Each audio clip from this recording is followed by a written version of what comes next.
Welcome to my Kingdom Hearts 1 video on the summon Bambi. So I used Bambi in quite a lot of my item farming guide videos, but I never really explained how Bambi works. So first of all, you get Bambi by acquiring the Nature Spark item from the 100 Acre Woods, and you give that to the Fairy Godmother and she will give you the summon. So when you summon Bambi, he will drop a lot of HP balls and MP balls, and the MP balls, the size of them is dependent on your maximum MP. So if you have, I think it's more than 6 or 7, you get 10 large MP balls, and you get less if you have a less max MP. But yeah, aside from that, the most important part about Bambi is that he drops an item for every 6 enemies you kill.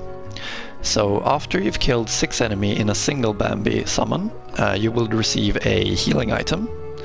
After you've killed another 6 enemies, so a total of 12 enemies during a single Bambi summon, he will drop another healing item, and you will also have a 40% chance to get a tier 1 synthesis item, and I'm gonna explain what I mean by tier 1 later. And after you killed another 6 enemies, that is a total of 18 enemies, you will receive another healing item, and this time you have a 60% chance to get a tier 1 synthesis item and a 30% chance to get a tier 2 synthesis item, which is generally the ones you want when you farm using Bambi methods. And for every additional 6 enemies you killed after the 18th enemy, you will have the same drop probability rates as you had for the 18th enemy. So when we kill 24 enemies, you will again receive 1 healing item. You have a 60% chance to get a tier 1 synthesis and a 30% to get a tier 2 synthesis item. Now you can get 3 items if you're lucky, you can get 1 healing item if you're unlucky, but those are the probabilities at least. And when Bambi is desummoned, this counter is reset. So that's why you need to do it in a single Bambi summon to have the highest chance of getting the synthesis items you're after.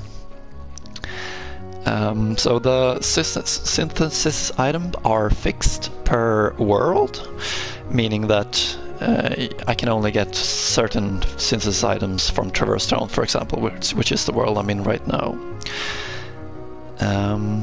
Now I'm unsure if Lucky Strike actually comes into this and has an effect on these drops, but I don't think so. I don't believe that Lucky Strike has any effect on the drop rates from Bambi, because that would be almost too good. You would have a 75% chance to get a tier 2 synthesis item for every when you've killed 18 or more enemies, so that would be almost too good. But yeah, how does Bambi work? Well, since you want Bambi to be active as long as possible, because that gives you more chance to kill enemies and which will give you more synthesis items that you're after. And so the way Bambi works is he will gain 5 seconds of summoning time per point of Sora's max MP. So if you have 10 MP, you will get a 50-second Bambi summon. Aside from that, there is another way to increase the duration of the Bambi summon, and that is by having the Shear ability equipped. There it is. And yeah, Shear gives an additional 5 seconds. So say you have 10 MP on Sora and you have 2 characters with Shear equipped, you will have a 60-second Bambi summon. So that is quite long, but there are ways to get even longer. So how can you increase your MP then? Because that is really what you can do to change your duration of the Bambi summon.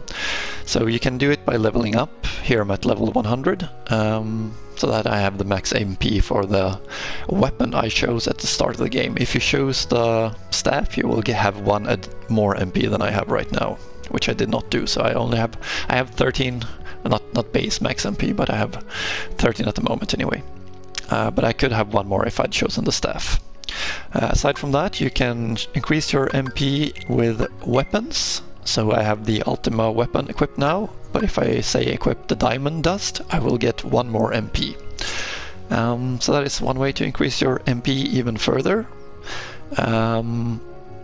and some weapons even lower your MP, like the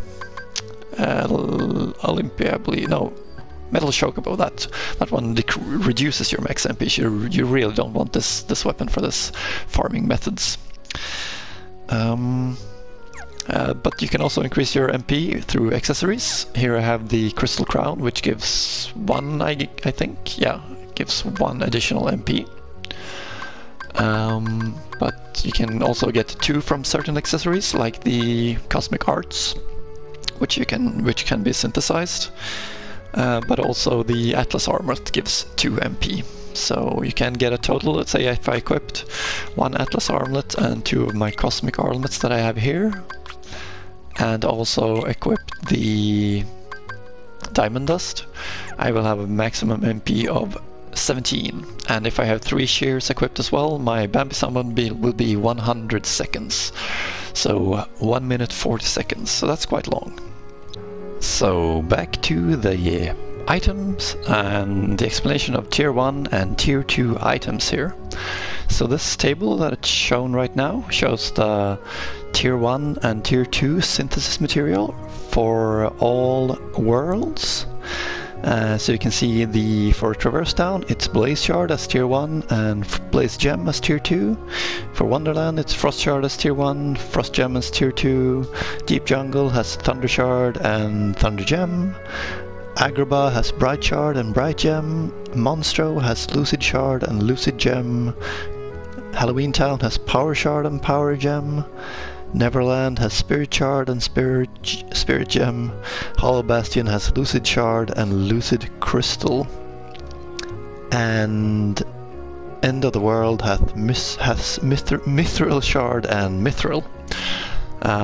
Yeah, so that's why these are so good, because you can get. This is why farming with Bambi is so good, because you can get all these synthesis items fairly quickly.